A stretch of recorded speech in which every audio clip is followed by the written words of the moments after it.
y'all doing? It's been a full day already, haven't it? Y'all feeling good? Because y'all keep stopping me in the hallway telling me how good y'all feeling. I'm glad to see everybody engaging. We're back after lunch and folks are up and don't have the itis, so that's a good thing. Folks are energized. You know, y'all just got to see the video, and 2024 actually marks the 30 years since the passage of the infamous 94 crime bill, the largest crime bill in the United States. And really to with this milestone of this legislation at 30 years of it, I was like, we need to have a conversation. It has had a lot of harsh impact on our communities, but at the same time, there are a lot of leaders, distinguished leaders across the country that has been working on reforms to unravel a lot of that work. And I wanted to have a panel conversation with some of the most prominent criminal justice organizations in the country to discuss how they made significant progress in reducing incarceration and recidivism, and how much there's so much more to do. And, you know, the other thing I want to say is Zoe, when I had a conversation with Zoe, who I'm going to introduce in a minute, she had a report come out that she was going to talk about some of the wins we've been having that we don't usually talk about. And that's kind of where this idea for the 94 crime bill conversation came up. And so thank you, Zoe, for your partnership and having conversations. So I would like to introduce my esteemed panel. Today, we have with us Mr. Brett Tolman, the Executive Director of Right on Crime, who has been a leading voice in the conservative space of criminal justice, who has been an advisor to many administrations past and present around criminal justice. We have Ms. Zoe Towns, Executive Director of Forward US, who, again, you're going to hear about the work she's been doing around criminal justice and the impact they've been having across the country, and as a good partner.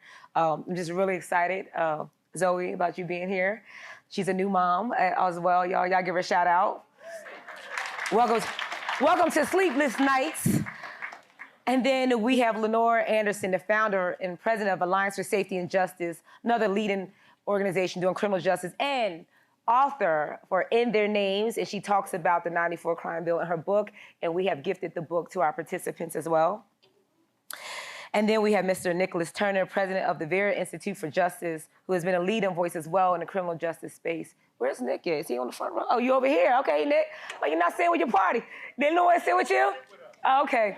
Well, you're going to have to sit together.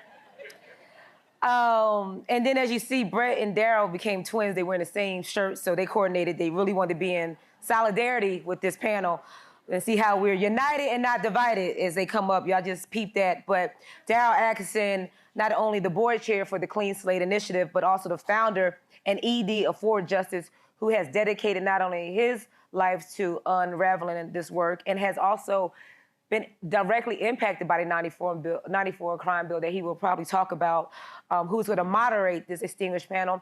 And I would like for y'all to give them a welcome of a round. Wait, let me redo that. Just give them a warm welcome round of applause.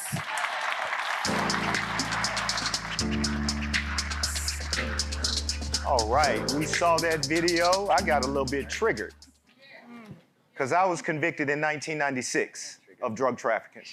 I imagine that I'm a casualty of some of that rapid prison expansion that they talked about in the video. One of the consequences of the crime bill that they did not talk about, that I felt up close and personal, was the ending of Pell Grants. I was connected loosely to higher education at that period in my life. Did I need an intervention to get reconnected to higher education? Yes. Did I need a cage? No, right? And I got a cage. And in addition to that cage, I couldn't even improve my human capital while I was there. No correspondence courses, no college courses, no nothing, right? And so to feel the ramifications of that on a macro level, I think that's what this panel is going to talk about a little bit. It's awesome that I get to be here with some of my closest colleagues, many of whom I've known for over a decade. We've been working on this stuff. We have this panel every time we get together on some form of fashion when we're off doing, the coffees and the gatherings that we do out of session. We have these conversations all the time, so it's going to be really good to bring it to you all. Kind of outline, if you will, or a roadmap for our discussion today. We're going to talk about the historical context of the bill, the legacy of the bill, the influence today, and then we'll have some concluding thoughts that if you could vision ahead 30 years from now, what does our criminal legal system look like? What corrections would we have made since that period? But let's get started, and I'm going to start off with Nick to talk a little bit about the historical context. VERA is one of the oldest criminal justice organizations in the country, so you all got some institutional memory when it comes around that. Nick, you've been at the helm for over a decade, right, in shaping the direction of that institution. Where were we as a country on the issues of criminal justice at that particular time? Thank you, Daryl, and thanks to all of you. I just want to get the record straight. When we get together and talk, we talk about sports, we have some drinks, music, and then occasionally we move to the 1994 crime bill. So, but only occasionally. We've saved our best for today. So, just real quick, I was living in Washington, D.C. From 1989 to 1993, and I was an outreach counselor, mostly with young people who were in diversion programs and kids who had dropped out of school or might have gotten into the business on the streets, but were trying to turn things around in their lives. And so, that living in D.C. at that time, what Mark Morial describes, I don't like his choice of words, but it is true. It was a real tough time. D.C. was called the murder capital then. There were 500 homicides. Carjackings were a fairly common occurrence, and things felt like they were unraveling in some respect, and something needed to be done. That thing that needed to be done wasn't the 1994 crime bill, but there was a call to action, and people and policymakers needed to do something. Politically, here's where we were at that moment. I think that that was about 6 years after Michael Dukakis had been challenged in the presidential election. Some of you, probably all of you, know about the Willie Horton ad, which sought to paint him as being soft on crime. John DiLulio, who was an academic here at Penn, wrote about super predators, young people, young black men, an entirely new breed of young black men who were going to take over the streets.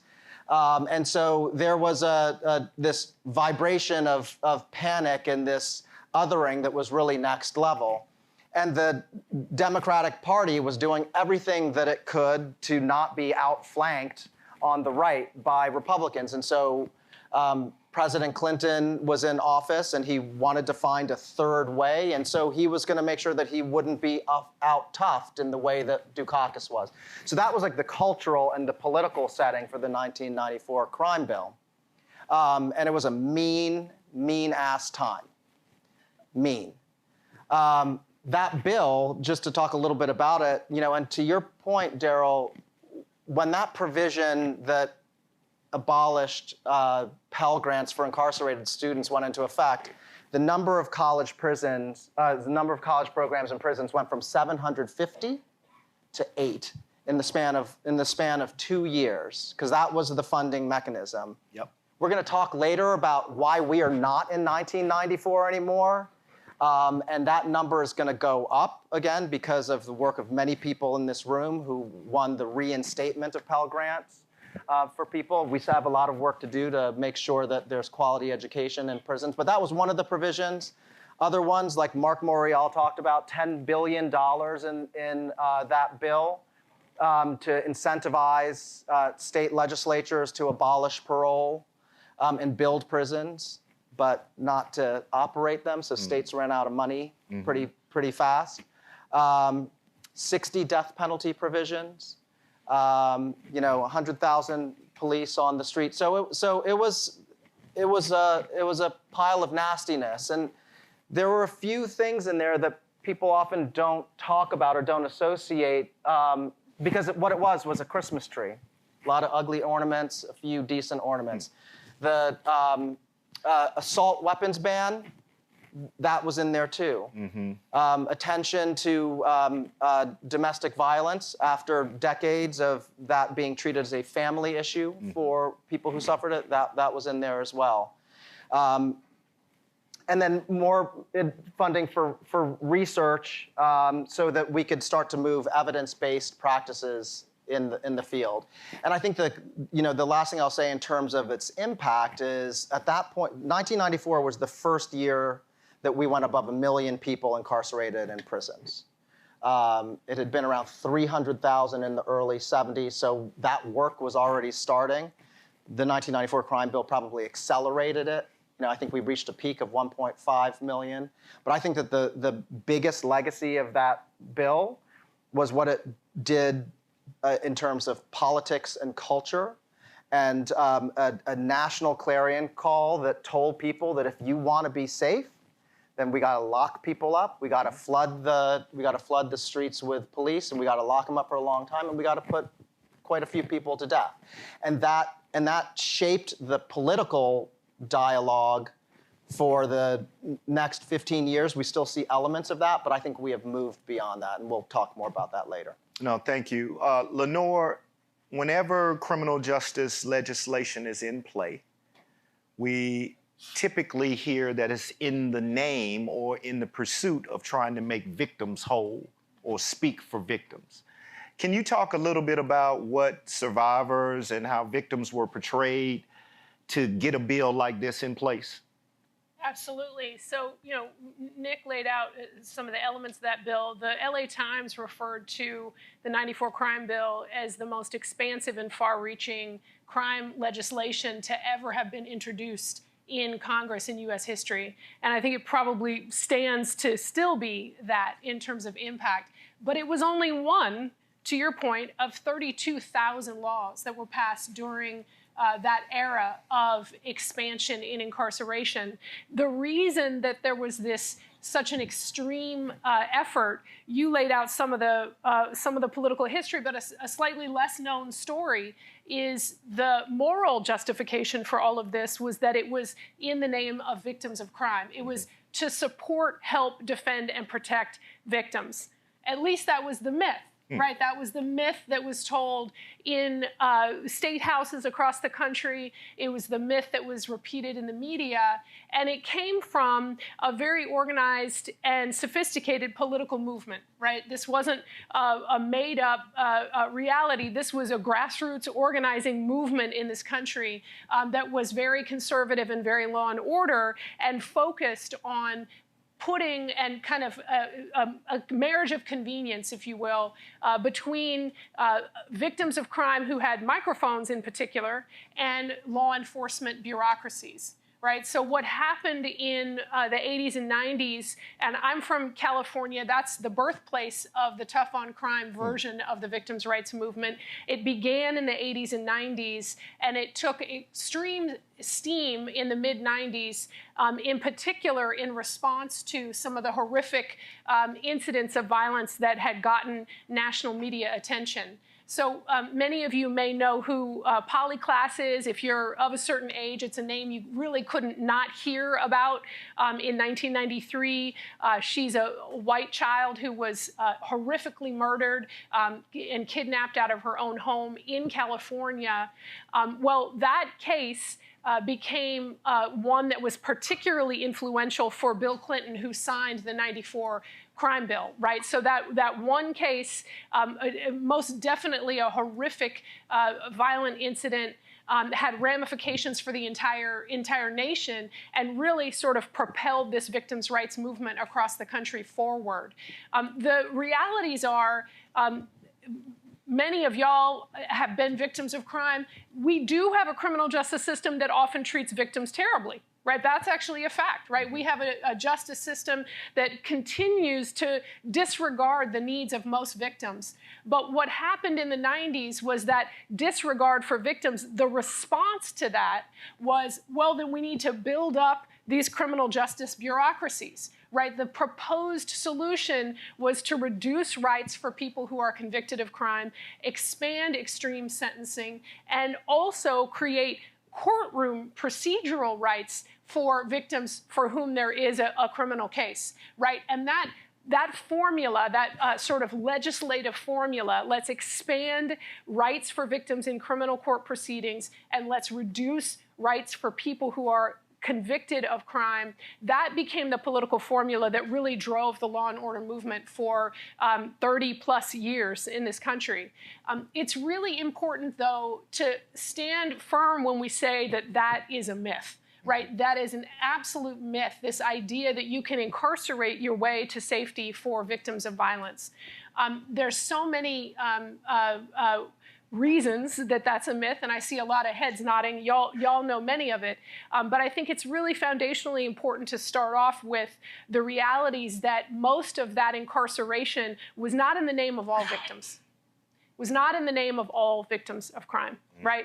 There's a race and socioeconomic reality to how victims are perceived in the media and how victims are, whether or not they are considered worthy of protection from our criminal justice system. So right? Ray is not seen the same way as polyclass. That's what you're saying. That is what I am saying, Daryl. All right. Sometimes you just got to cut straight through it, right? I can be wordy. I can be wordy. But why does that matter so much, right? Yeah. Because when you build up this massive system of criminal justice bureaucracies, first of all, they then had the monopoly on safety. In public policy debate, if you cared about public safety, you called your sheriff's association, you called your law enforcement association, you called your prison guards, right? You didn't call victims of violence from communities who have been calling out for prevention, have calling out for treatment, right? So that's the reality of what happened is we gave them the moral high ground, those criminal justice bureaucracies. But the other thing that happened is it absolutely erased what survivors have been saying for a long time about what makes communities safe, right? If we're going to put all the money into these criminal justice bureaucracies, we miss a real opportunity for racially equitable access to safety, right? And that's what happened when mass incarceration was built. We often talk about the devastating, racial disparities that exist within our criminal justice system. There's devastating and extreme racial disparities in terms of both who's impacted by crime and violence, especially chronic crime and violence, and most especially and importantly, who gets treated with dignity by our justice system and who gets access to help in the aftermath of harm. 90% of the folks going into the justice system were victims of violence long before ever entering our justice system. And they were faced with the justice system that disregarded their needs, that did not think that it was there to protect them, right? And had all the money in the world to incarcerate when years later people did go on to protect themselves. So in that regard, I would say that's how those things are connected. No, super strong. I've told Lenore this privately, and I'll say it publicly.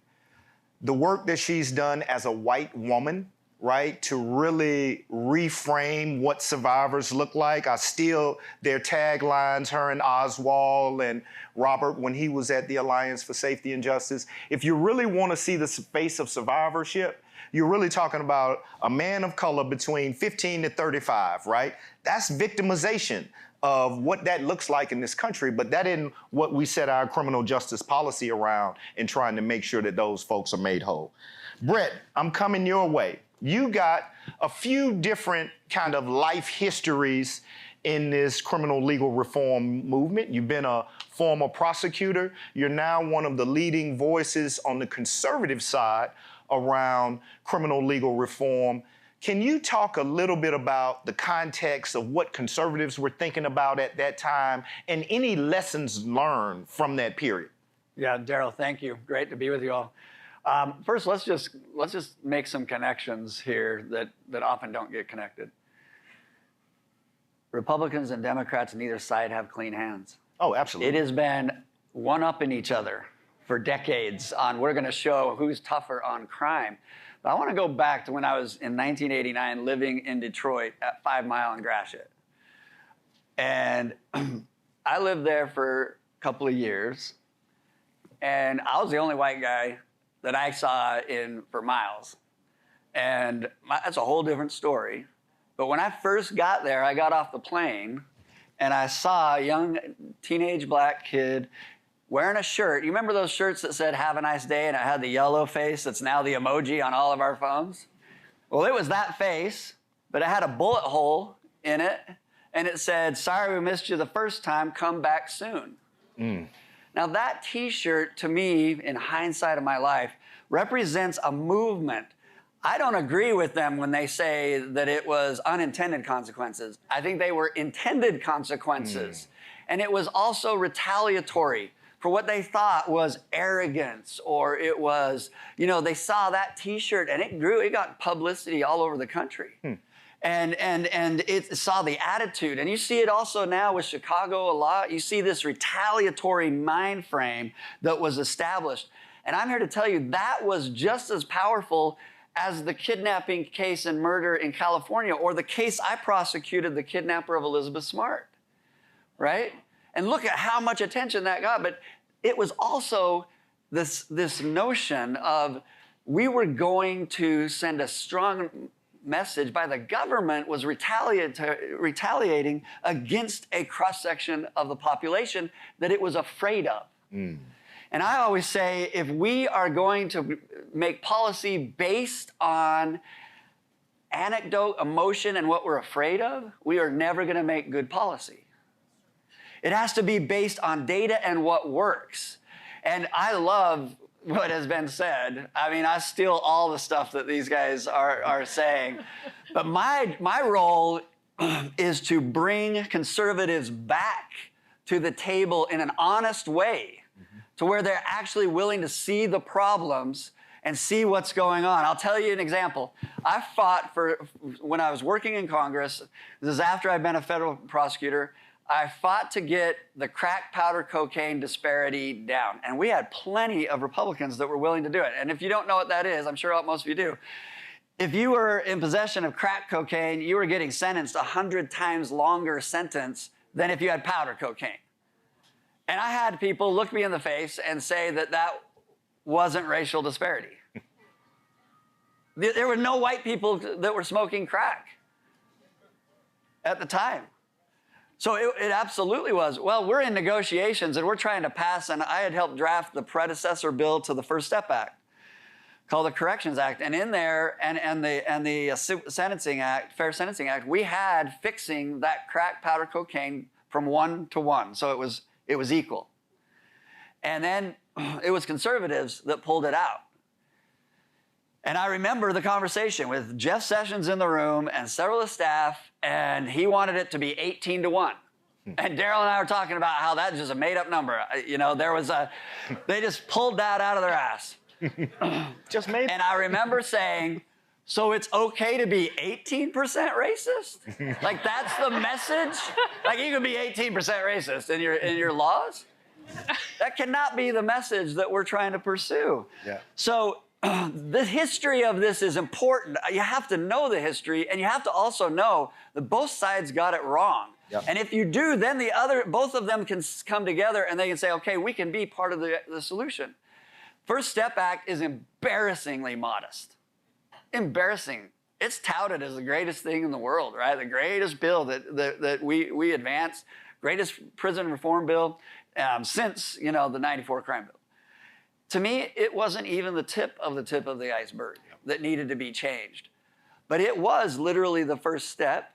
And now, Daryl, as you ask me, what are conservatives doing? This is the last hope of bipartisanship out there. And I don't care whether the conservatives are wanting to make changes because of fiscal concerns, and then they discover that it has a huge impact in the fabric of our communities and our families, or is it the conservative who knows about redemption, Jesus' love, and the ability to not be judged the rest of our life by the worst day of our life and the worst decision? I don't care which one you come to if you're a conservative. I just want you there. I want you there understanding that you cannot prosecute your way out of this, and that we are doing such a disservice to our communities by mass prosecution and mass incarceration. 1 in 3 have a criminal record in this country. When I tell people that, they are stunned. 1 in 3 in this country have a criminal history. And it impacts all of our lives. So I will not stop. And you asked, where are we 30 years from now? I'm going to tell you what, my goal with my organization is to be in every single state and to have recidivism down to the below 20%, but to also have our incarceration rates just plummet and the length of times in our prisons plummet. And while they're there, to bring back Pell Grants and to bring back opportunities for them to actually improve who they are. And if we do this, I will die a happy man and know that I did more during that time than I ever did as a prosecutor.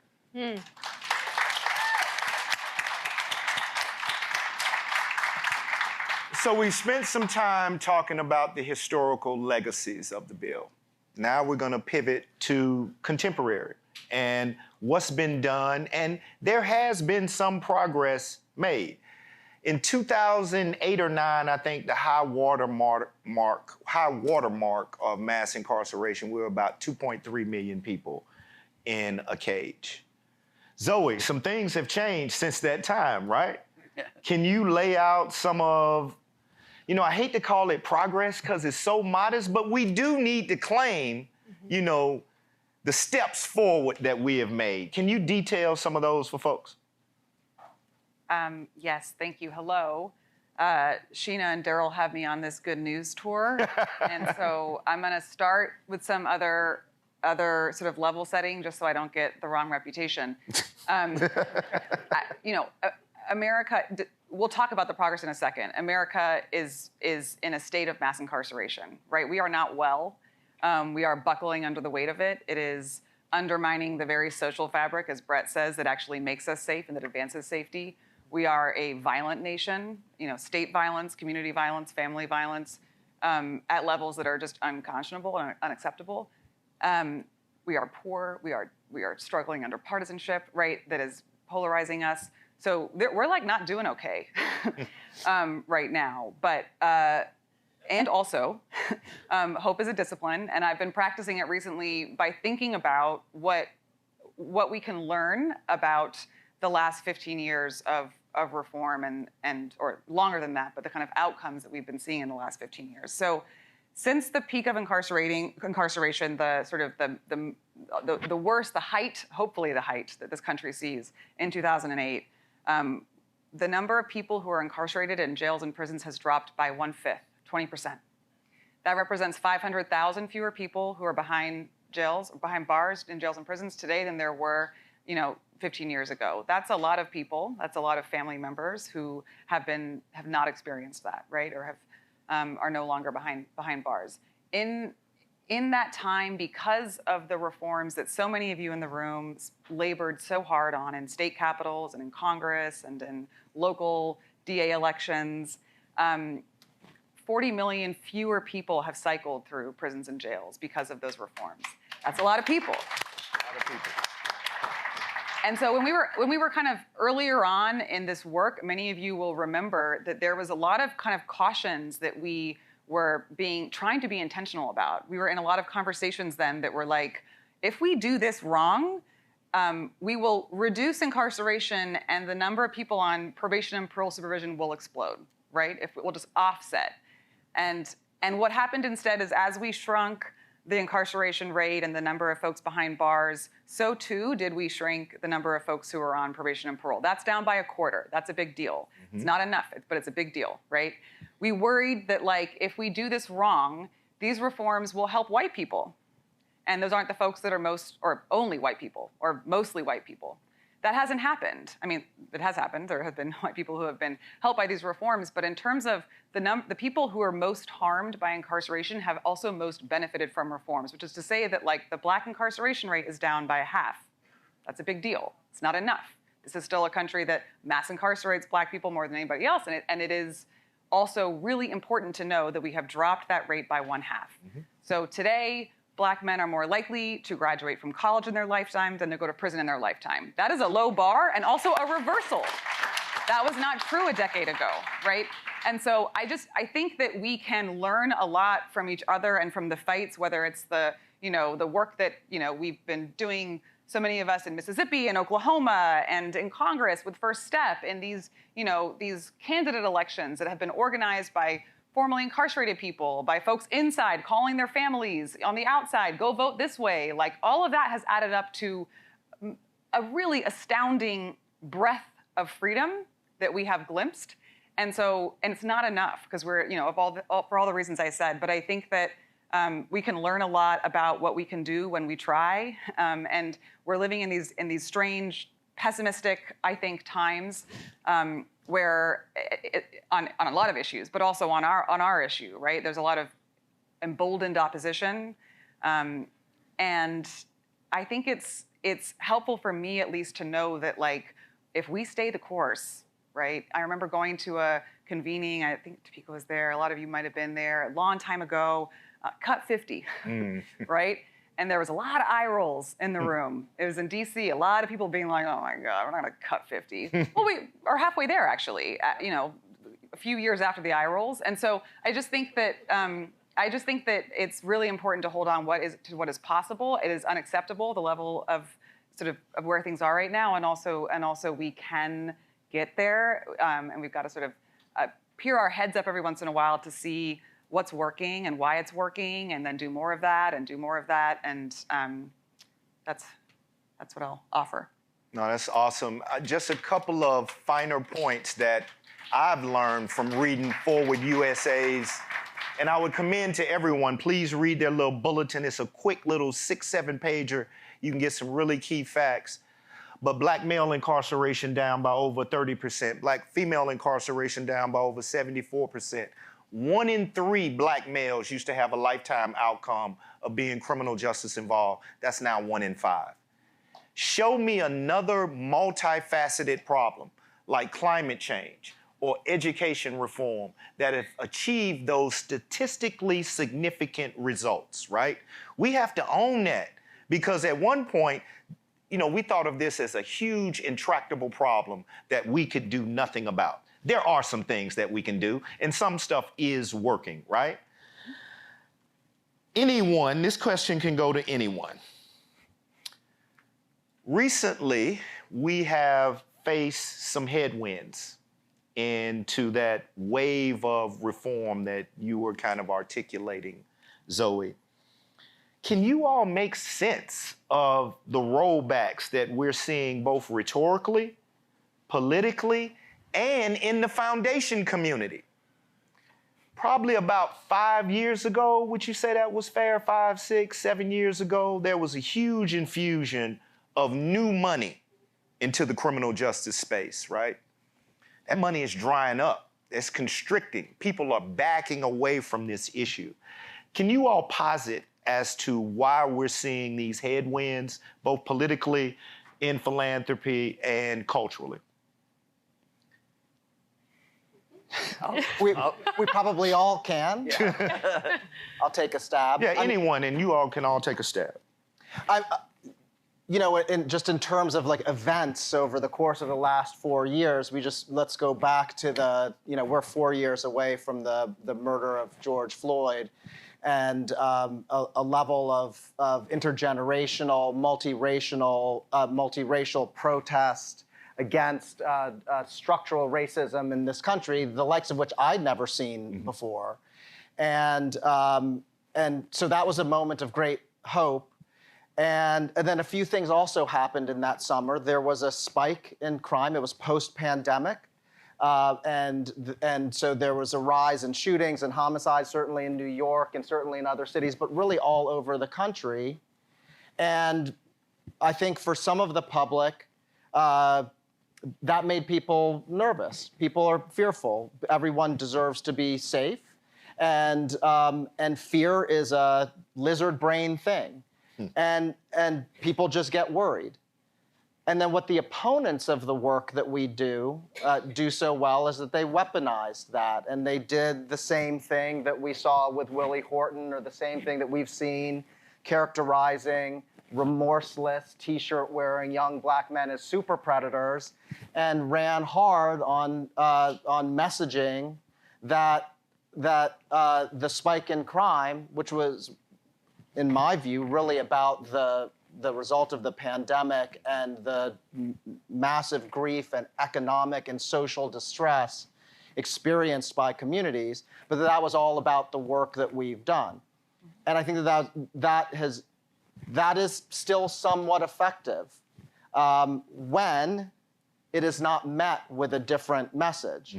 And so I want to just talk a little bit about that for a second, because tough on crime still plays if it's met with silence, or if it's met with, well, I too can be tough on crime. But what we know, I mean, Vera's done a lot of research on this, what we know is that what Americans want, they want safety, accountability, and justice. And we shouldn't conflate the desire for safety to be a desire for 100,000 new cops and longer sentences. What people are looking for, and we've done over 20 rounds of research nationally, is prevent crime before it happens rather than respond to it afterwards, address crisis, and reduce violence. And when you offer the American people that, they say, we want that by 15 percentage points more than the tough on crime promises that people know are fake, and this sort of fake safety or justice binary. So we have work to do to be able to frame things properly for people, to say that, I think we as folks in the field, that we're serious about safety and accountability and justice, but we're serious about solutions and not scare tactics, and then go to those things that really work. So we can do both. We can have justice and safety, right?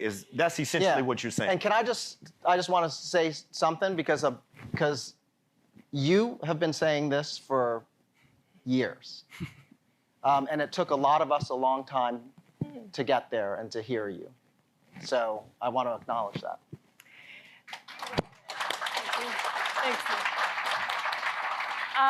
And the only reason I was saying it is because we're organizers. And so we listen to the people that we organize, right? And so it wasn't even me that said it first, right? And I just want to mention that because, you asked the question, what do we make of this backlash?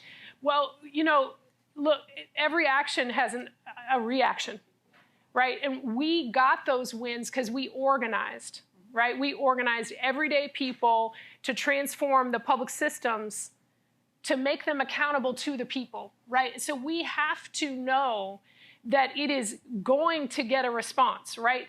If you're not liked, you're probably not up to very much, right? So I think it's important to know that. One of the things I hope for philanthropy is that they also can understand that reality, right? That this is actually a contested political fight. Okay? And if you want us to transform the systems to have them be accountable to the people, there's going to be a reaction to that. The criminal justice bureaucracies that benefited tremendously, right? It wasn't just that we increased incarceration, we increased the discretion of criminal justice bureaucracies, and we increased their power and their budgets, okay? They're not going to just give that stuff up all that easily, right?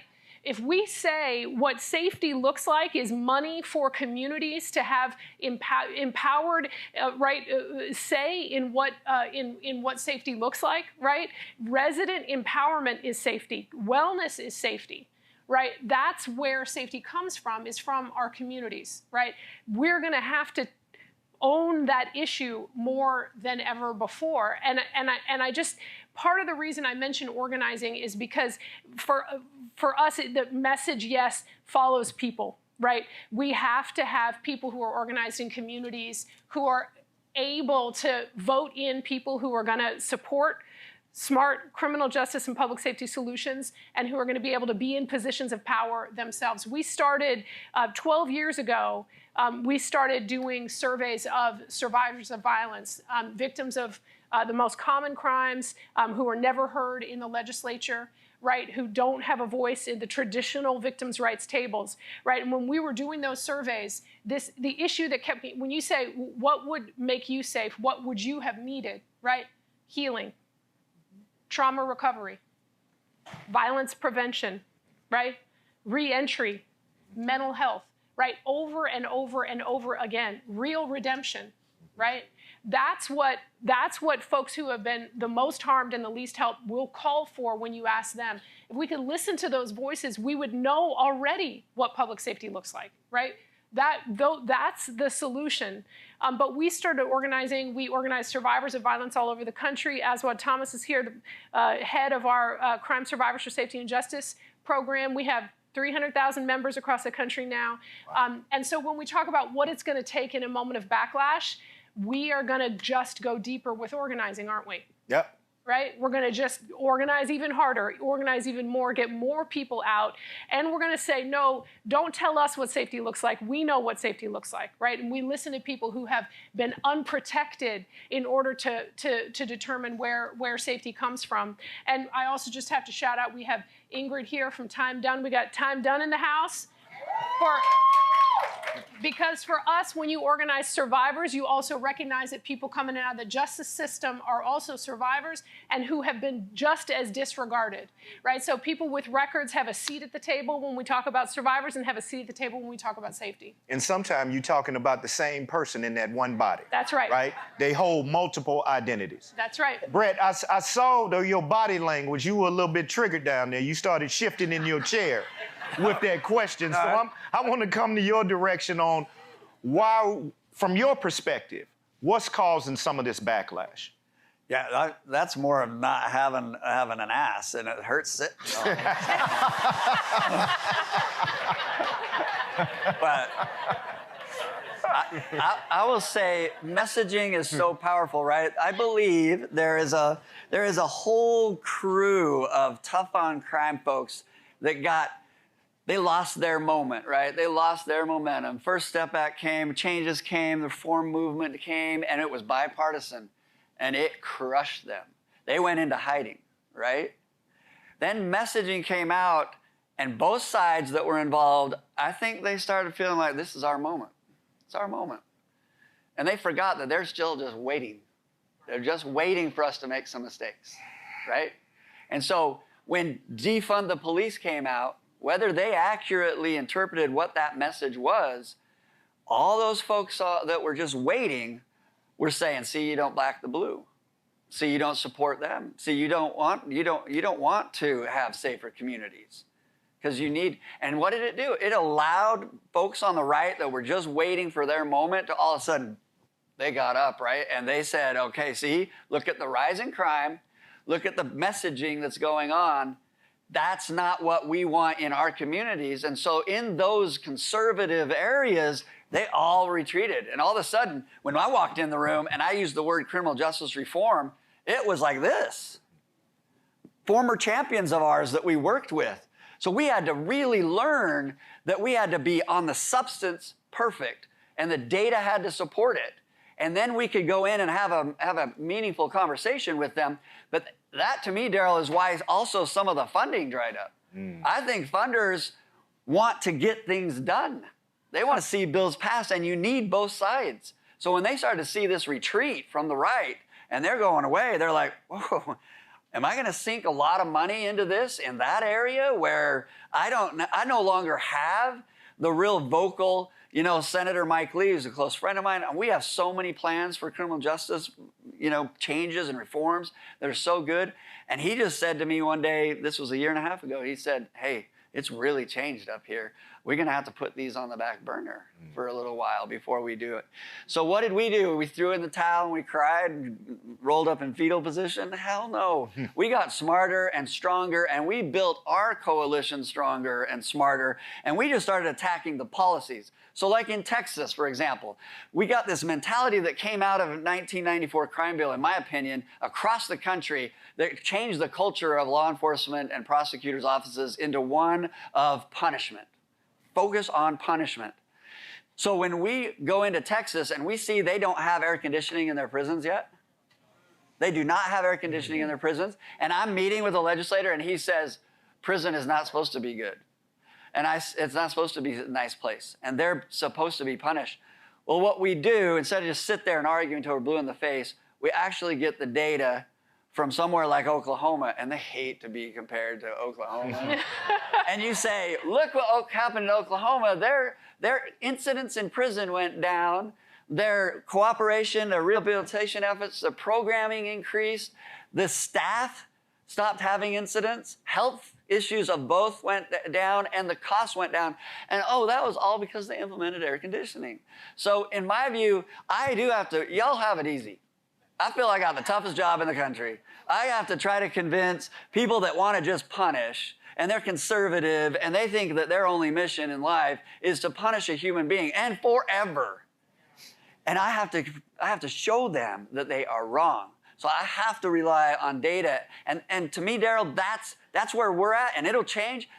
But man, let's communicate, because if we can message together, then I can help you understand that some of your messaging is going to have a big impact on the right, and you can help me understand that my messaging is doing harm or damage. Because I feel like the messaging, if you can be aligned, then the data and the best practices, and I show them how it is, then I have a chance of getting a conservative to support a change. No, that's great.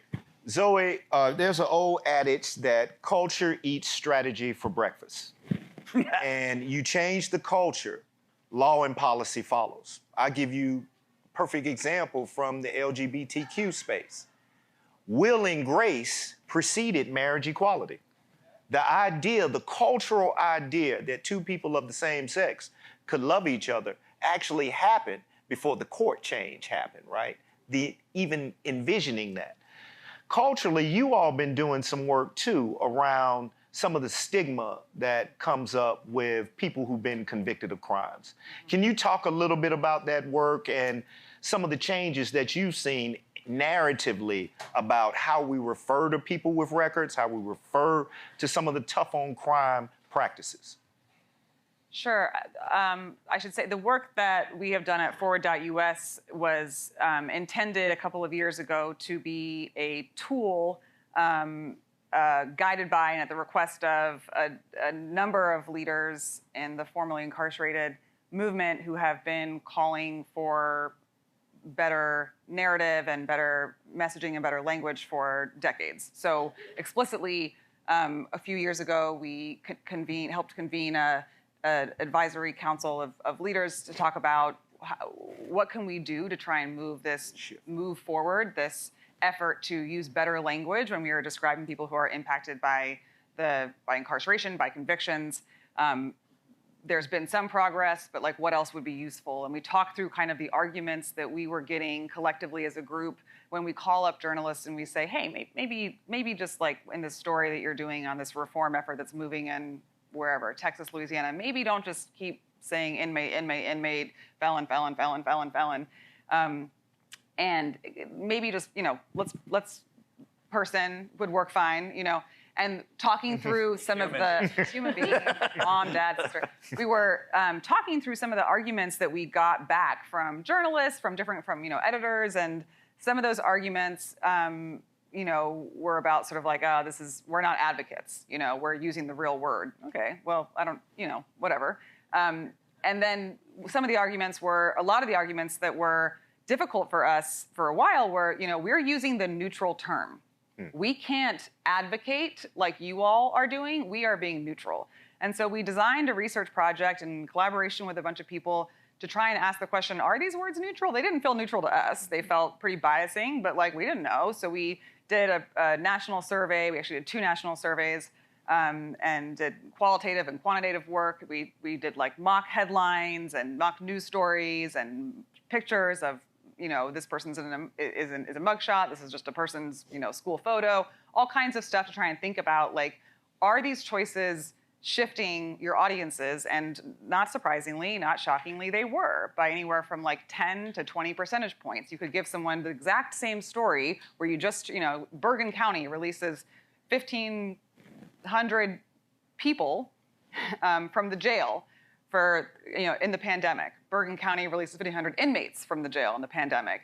And massive, massive switches in terms of the way that people responded later to are you sympathetic towards these people in this article? Are you interested in any in reforms? Do you support the release of these people? Big switches in the audience, just changing the words. And so as advocates who run campaigns and work in coalition with a bunch of partners across the country. We thought that was pretty relevant, that like not only have we heard for a long time that these words are dehumanizing, that these words are hurtful, but also that like they're not strategic, right? They're actually like, they're cabining us because we are helping to actually bias people against the very reforms that would free, support, and empower them. So we have a People First campaign.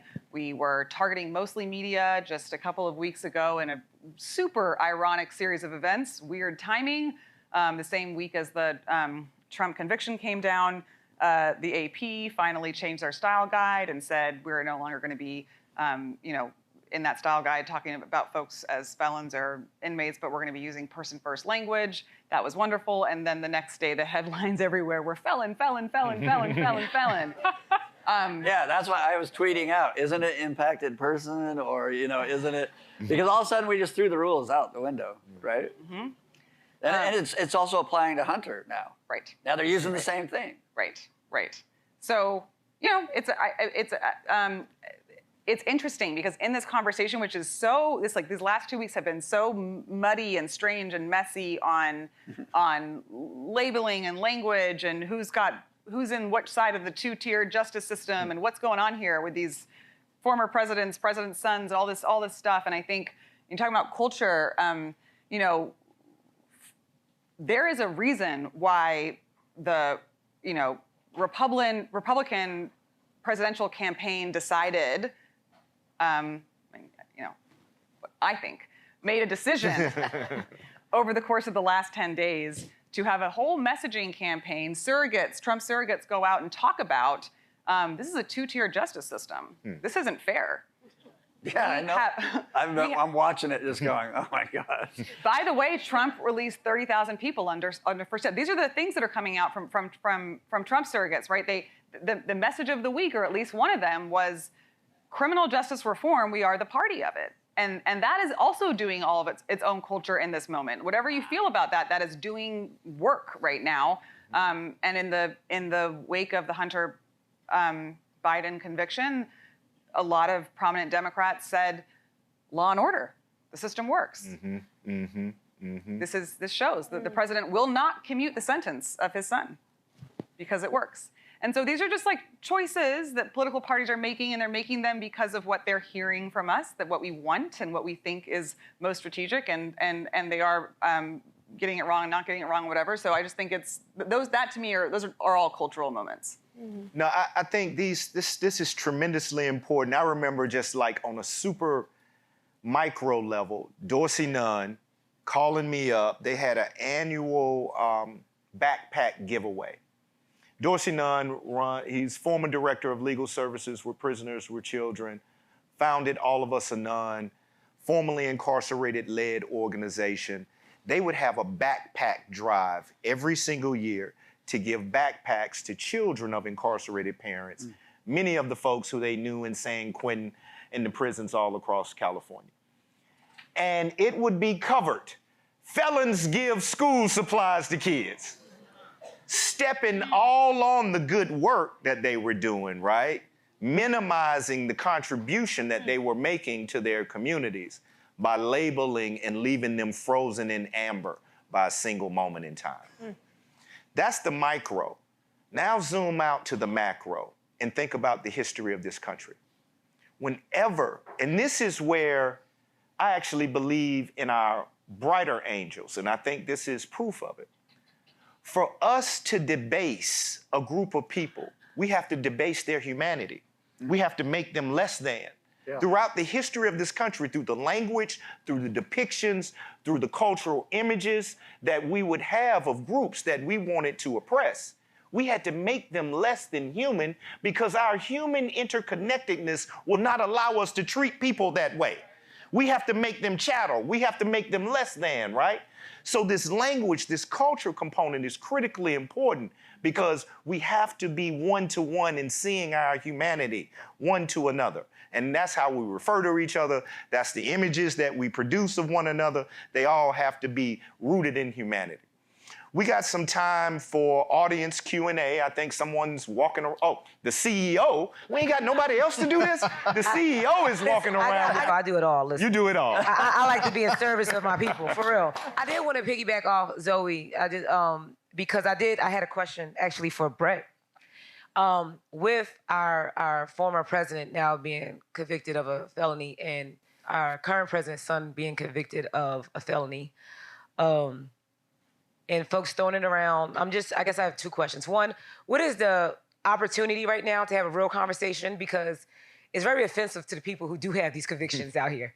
I feel like the conversation, it's going viral on TikTok. People like, they're not gonna have the same barriers we got. Like, they're not gonna deal with the things that we're dealing with. And they just making it like sexy, like it's something sexy right now. Yeah. But what's the opportunity to have like a real conversation on messaging?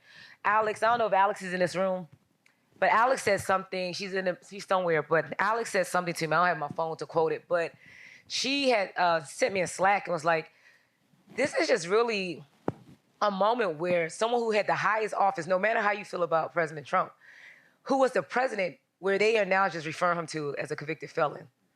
And that goes, like, if he's getting referred like that, how you think regular people feel like just out here? So that was just tough. And so what is the opportunity right now around controlling the narrative and talking about messaging right now? Yeah, great. And then is there opportunity of like, y'all don't really know like barriers? Like, yeah, Biden don't gotta do all that commute and all that stuff. This dude, like, he could be good anyway. So what's the opportunity that has been, or a conversation that's been happening in conservative circles about what's going on right now? Yeah, great question. So as an organization, we had a meeting and said this is a pivotal moment for us to highlight what's happening. So we wrote some op-eds and did things like that, but I've long said people do not care about the criminal justice system until the criminal justice system cares about them. No. And now Trump cares about it, Hunter Biden cares about it, they all caring about it. So we started a campaign called It Could Happen to You. Huh. And we are launching it this week, and it is going to be everywhere, all over. And you know what we're doing? We're taking those that have been in the justice system that are not wealthy, powerful, and they got crushed. Mm-hmm. And we're going to let them tell their story. And it's going to say, it could happen to you, because it will move people to say, guess what? It could happen. If the justice system turns, I'm telling you what, as a prosecutor, I used to give a speech to people. I had over 300,000 criminal statutes and regulations with criminal penalties that I could use. I said, show me the man and I could prosecute him. If I wanted to and you target someone, you got enough in the laws that right now there's one study that suggests American commits up to 3 felonies per day because we have so many criminal statutes without knowing it. So look for it. It's called It Could Happen to You. And we're going to hopefully capitalize on that message. Thank you for that question. I might have beat, look, Brett, I might have beat my quota last night. Hey, I found out I committed a felony last week. So I would like to especially invite Brett, if you'll consider answering this question, but no pressure. Going back to the first part of the panel, you talked a lot about what was happening in the early 90s. Can you also talk about how many billionaires were made in the 90s and connected to the amount of wealth that was being accumulated and being built? How much shared wealth was going to the richest people in the world, and what's the correlation with that and the incentive in that in some of the bills that were passed at that time? Yeah, you know, I will not say that I'm an economist, but I will say it's a very clear pattern that our structure was to push wages down in our positions in companies, and which was to run profits up, right? And what came as a result of that clearly was this disparity started growing bigger and bigger and bigger between it. Well, when you have a justice system that almost, I forget the percentage, maybe Zoe can help me, but it is upwards of 70 to 80% of our incarcerated are impoverished communities. Yeah, like 80% qualify for a public defender. Do you guys hear that message? We are imprisoning poor people as a country. And so I like the question because But now a fair game, billionaires are gonna they're getting prosecuted now. But I agree with you. There's always been a perception. I'm just gonna point this out. When I was a U.S. attorney and a federal prosecutor before that, I had individuals in the Department of Justice say to me during the mortgage fraud. You remember all the mortgage fraud that came out? Mm-hmm. So all that crash. I said, why are you prosecuting the borrowers? Why are you only prosecuting the borrowers? And this is their answer. I'm not making this up.